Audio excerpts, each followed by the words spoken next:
Walter Carr had moved to Homewood, Alabama with his mother after the tragedy of Hurricane Katrina. They'd hoped to rebuild their lives after their home was destroyed by the monster and wanted to start fresh. Walter was a 20-year-old student with a steel determination to work in order to support his mother and help rebuild their lives after the tragedy that had hit them. Walter had no idea how hard that was going to be.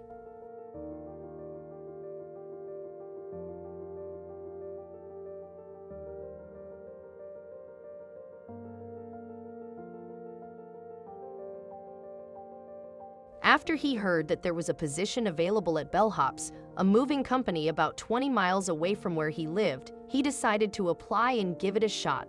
Even though it was a far trip, Walter thought he could rely on his trusty old car to get there every morning. He drove over and filled in the application. Only a few minutes after he submitted his application, Walter was called in for an interview right then and there. He shook the hiring manager's hand and agreed to start working the very next day.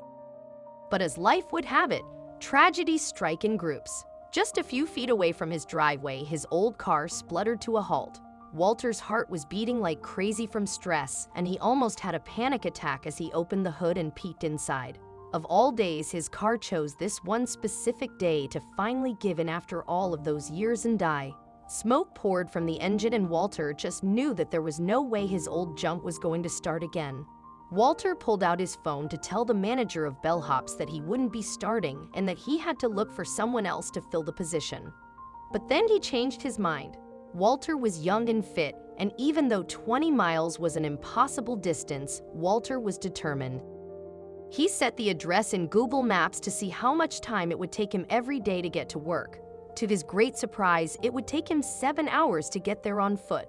Walter started crying in defeat. What could he possibly do? He needed this job not just for him, but for his mother as well. She was unable to make the house payments, and they could find themselves homeless again within a month. Walter had no choice, and he had to try, so he set his alarm for 12:00 a.m. and tried to get a few hours of sleep. When 12:00 a.m. struck, Walter woke up. He pulled on his most comfortable sneakers, threw on his jacket, and set off into the night. It would take him a whole 7 hours to get there, but he was determined to reach the Bellhops client on time, as if walking the back-breaking 20 miles wasn't enough. And yet again, life hit Walter with a brick. Even though he started his walk at a brisk pace, by the time he reached the halfway mark, his legs were shaking. Sweat poured from his face and his feet burned. Walter had walked over 10 miles and his body was begging for mercy. But the sole thought of losing his job on the first day kept him going. As he focused on moving one foot after the other, again and again, he then awoke from his gaze and saw a flash of blue. He'd been so focused on keeping his legs moving that he missed the car that had been following him for the last 10 minutes. The time was 4:20 a.m., and he still had many miles to go. The car flashed its lights and blared a short warning siren. That's how Walter knew they were there for him. He turned his head to see the cop roll up beside him. "Where are you rushing off to, buddy?" the cop asked pointedly. He had a rough and late night on patrol duty, and the last thing he wanted was more trouble. Walter, gasping for breath, tried to answer him without breaking his stride. The cop had seen and heard enough and ordered Walter to get into the car. He didn't care to find out what he was doing in the street at that late hour. As far as the cop was concerned, the young man was up to no good. However, when Walter finally mustered enough breath to tell them the reason for his late-night walkabout, his eyes widened in disbelief.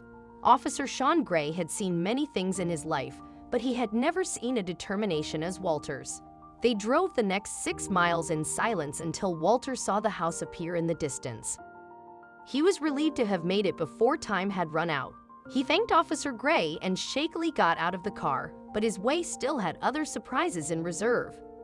The policeman escorted Walter to the door and told the homeowner, Jenny Hayden Lamy, how Walter had traveled 14 miles on foot only to be on time to help her with her move. Jenny was stunned by his dedication. When the rest of the Bellhops crew arrived, Walter tirelessly got to work loading boxes into the moving van. Even though he was exhausted and extinguished, he kept going. Jenny wrote a post on Facebook that exploded overnight. Jenny's Facebook post read, "Yesterday was a long day, but a good day." Chris and I woke up around 5:45 a.m. to get everything staged and ready for the movers. Around 6:30 a.m., the doorbell rang. It was a police officer. He proceeded to tell us that he had picked up this nice kid in Pelham early this morning. The nice kid, Walter, said that he was supposed to help us with our move today. It was his first day on the job with his moving company Bellhops, and he was training today. The officer proceeded to tell us that the previous evening Walter's car broke down and he didn't know how he was going to get to work. So he left Homewood at midnight and started walking to Pelham on 280. He walked all night to get from Homewood to Pelham because he needed to get to work. Jenny was so awed by Walter's determination and dedication to get to his job on time, for it was the only thing he had to make sure he and his mother had a roof over their head the following month, that she started a GoFundMe account to raise the money he needed to repair his car.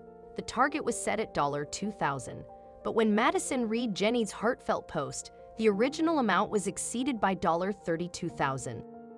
Soon after that, Walter's action even got the attention of Bellhops CEO Luke Martin. He immediately got into his Ford Escape and drove it from Tennessee to Homewood. On his arrival, he presented Walter with the keys. Walter couldn't believe his eyes. The CEO of Bellhops had just given him his own family car. Overwhelmed, Walter started crying. He had never experienced such kindness before, and he had trouble believing that people would be this kind and caring, especially after the tragedy he fled with his mother. Walter's exemplary behavior has inspired thousands of people worldwide. Jenny's original Facebook post got an astounding 2,000 shares and comments. One commenter wrote, "I'm definitely really touched by his journey as well.